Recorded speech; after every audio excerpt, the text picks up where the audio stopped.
I think a lot of vocalists seem to think that the magic is in the microphone or the plug-in chain or the space that you record in. But I think the truth is that getting good vocal takes really comes down to how the session feels. So after years of recording vocalists, these are the little things that I think make the biggest difference.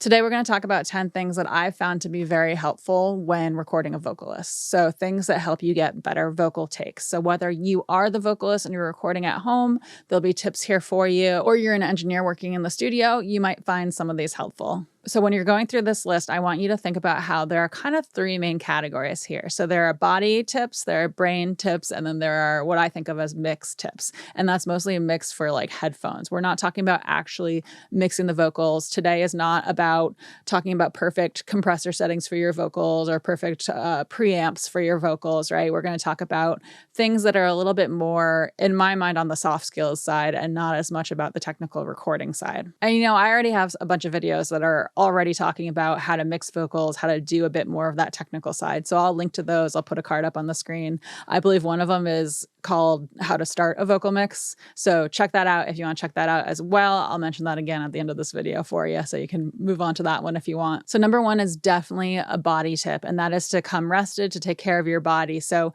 be prepared, bring your water, bring tea, have tea if you want. Things like throat coat is a great tea for vocalists. That's a really good one. Things like Breathe Right strips help. The idea is to take care of the body, right? Because for vocalists, the instrument is the body. So you have to respect that, make sure you're well rested. And, this also includes stuff like if you don't want that raspy vocal sound, then maybe don't smoke ahead of the session, right? Stuff like that. Number two is for the vocalist to focus on the emotion and not the technical. I feel like a lot of the time in the studio, vocalists will focus so hard on the technical side of things. They want to hit that high note. They want to get it just right. They want the intonation, everything that they're doing to be just right.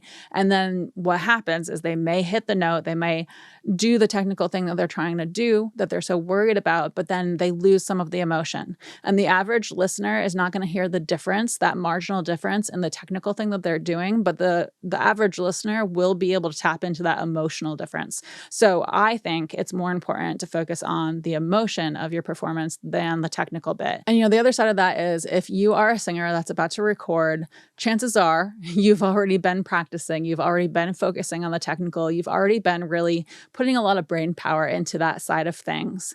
And whatever is going to come out the day of the recording is going to come out in terms of the technical stuff. You already have that in place. You already have that card in your hand. So if you could then focus on getting the other card in place, which is getting the right emotional performance for the recording, that's what I would focus on. Because again, the average listener is going to notice that difference in the emotion behind the performance before they'll notice that little bit of difference with the technical. Number three is to distract your brain. So people get in their heads way too easily, especially with the voice, because it's such a personal thing. So one thing that I like to recommend to people to do is to do something to distract your brain. So whether that's like tapping your head and rubbing your stomach, singing to a stuffed animal, singing to a photograph, maybe of someone that's like involved in the emotion of the song, that would be great, right? Anything that helps distract your brain and feel like you're kind of trying to do some kind of other activity. You could stand on one foot, for example. That's a good one. Anything that gives you that little bit of activity to help distract your brain can often be a really good thing in the studio. And actually, Sylvia Massey's book, Recording Unhinged, has some really good tips in this regard. So I definitely recommend checking it out. I'll put a link to that in the description. Okay, number four is to use an audience. So this is especially great for artists that love to perform live, right? If their whole thing is performing live usually, and this is their special moment to record, then oftentimes they tend to do better with an audience. So whether they can bring in some friends, bring in an audience of some sort, or even using something like recording with a camera or live streaming can help kind of psychologically trick the person into feeling like they have more of an audience to then perform for or react to. All right, so number five is a little bit of a technical one, depending on what angle you think about it, but it's the idea of swapping up the microphone. So the first thing that I want you to think about is if you're recording, especially if you're recording in a space that is not acoustically treated, if you're not in a professional recording studio, for example, or a vocal booth of some sort, consider swapping to a dynamic microphone, because that is not going to pick up as much of the surrounding room and you're not going to get as much of the unwanted reverb of the space that you're in. So consider swapping to a dynamic microphone. The SM58 is a really good one for that. That's the tried and true one that people love. I'll put a link to that in the description below low for you. But consider that, especially if you have a more affordable condenser mic, oftentimes a dynamic microphone of a similar price point might actually perform better, especially if you're not in an acoustic space that's super tuned.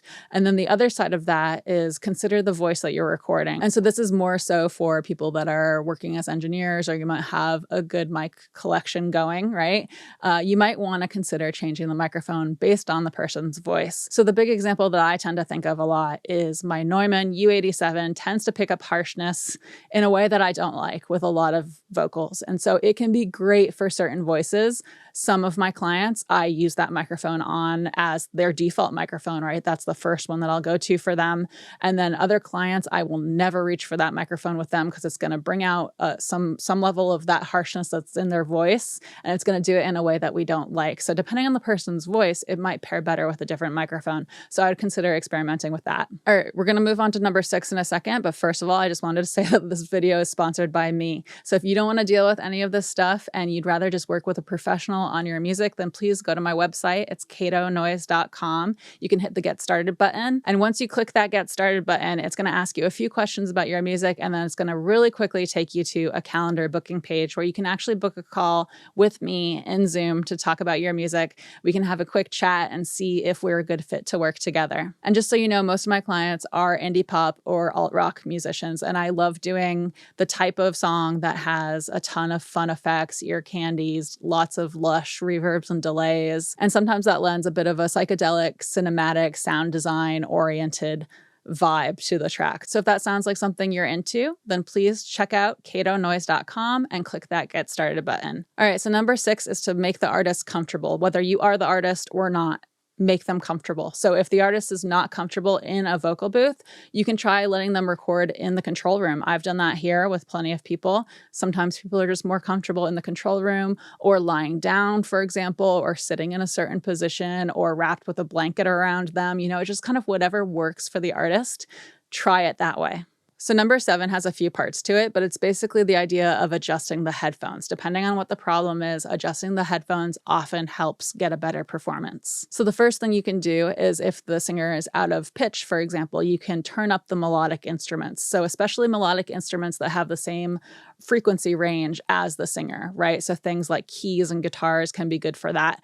Turn them up a little bit in the headphones, and that gives the singer something to latch onto to then do a better job in terms of the pitch. The other thing that an artist can do is they can pull one headphone off of their ear while they're recording. So this makes it a little more likely for you to get bleed from the headphone into your microphone, but often that's worth it. And depending on that song, it might not come through. It might not be an issue in the mix anyway, and it can really help the singer get a better performance. Because what that allows them to do is hear themselves in the room in addition to hearing themselves in the headphones. And that can help them get a better performance in terms of the pitch. And it often helps if they're a little bit sharp to do this, because now they're hearing themselves in the room in addition to hearing the headphones and any conduction hearing that they're hearing. The other thing I would do, and this is more for people who are not the vocalists themselves, but it's to go listen to the headphone mix and see what's over there. A lot of the time, the vocalist might just have the vocals cranked in the mix, and that might be interfering with things. Essentially, sometimes when the vocals are too loud in the mix,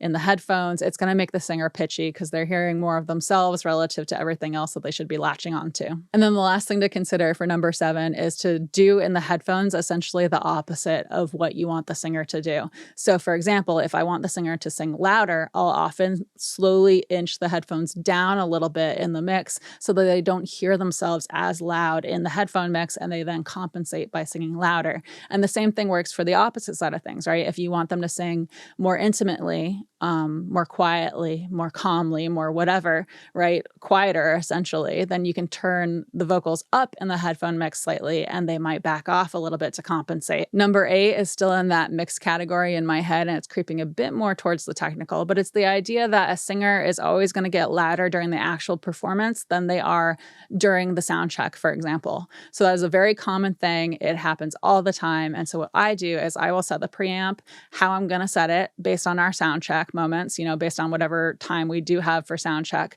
And then I will dial it back slightly. So it's a little bit quieter than I think it should be at. And that leaves a little bit of room for the singer to get louder when they do the actual performance. Number 9 is another thing about the headphone mix, and that's to add effects into the headphone mix so the singer can really get into the vibe of what it's going to be like in the mix and really feel the emotion of the mix. So things like reverbs and delays, adding some compression if you can. It kind of depends on your setup and what you have available to you in terms of hardware and then software in terms of latency and stuff like that. But if you can add some effects to the headphone mix for the singer, that can really help them get into the mood, into the vibe of the song. So the last one, number 10, is to talk to someone before recording about the meaning of the song. And I'm talking about like right before going into the booth to record. So if you're the engineer producer, talk to the singer about what the meaning behind the song is, what it means to them, talk about the story behind the song, whatever there is there to hold on to, talk to them about it. Get them to actually talk out loud about it right before going into the booth, because then they have that emotion in their mind when they then sing the words, and they're not as likely to disconnect emotionally from the meaning behind the song, and it tends to get you a better performance. So I would definitely do that. If you are singing and recording by yourself, find someone to talk to, or even just record yourself talking about it beforehand so that you can have that exercise of having it fresh in your mind, having expressed it verbally before going into the booth. All right, and that's it. That's my list for today. As a bonus, go check out my video that's all about how to start a vocal mix. I think that's a good next step here. And as always, please like, comment, subscribe, hit the notification bell. Check out my Patreon if you feel so inclined. We have a book club that we're doing on the Patreon, on the Discord server that we have for all the Patreon patrons. We have the Discord server that we're hanging out on. There's some additional content, and Patreon patrons do get early release videos as I make them. So I believe you can join the Patreon for as little as $1 a month. It's patreon.com/Cato noise. Check that out if you feel so inclined. And again, if you'd rather not deal with a lot of this stuff, you'd rather be specialized in your work as an artist, and you'd rather work with a professional engineer, producer on your tracks, please check out catonoise.com and hit that get started button. And I come out with new videos every Wednesday, and thank you so much for hanging out. Okay. Oh, I did it. Wow. I'm back using my GoPro today, which is, for anyone that's been hanging out with me for a while, I'm back to using my GoPro again today instead of my webcam. And that's mostly just because I'm recording without doing a screen cap today. But I was having some issues with the webcam, and it did look a little grainier. And I don't know if that's just because the filter that I put on things looks a little bit different with the webcam versus the GoPro. But if anyone has any advice for getting a screen capture in OBS with a high quality recording, that's what I want, is a high quality recording, and getting that through OBS with a webcam. My webcam should be 4K, I believe, and it should be able to do high quality stuff. And for some reason, it just looks a little grainier than the GoPro, which is also 4K. So I'm a little confused as to why. I don't know if it's like a setting in OBS. That's kind of what I suspect. I'm going to also try to change my filters a little bit and see if that, just dial off the filter a bit on the webcam, because it is, it's different than an action cam, than a GoPro. It's going to take in light differently. So I assume that's the thing to do, to try. But if anyone has any advice for me, let me know. Yeah, that's my story. Okay, thanks. Bye.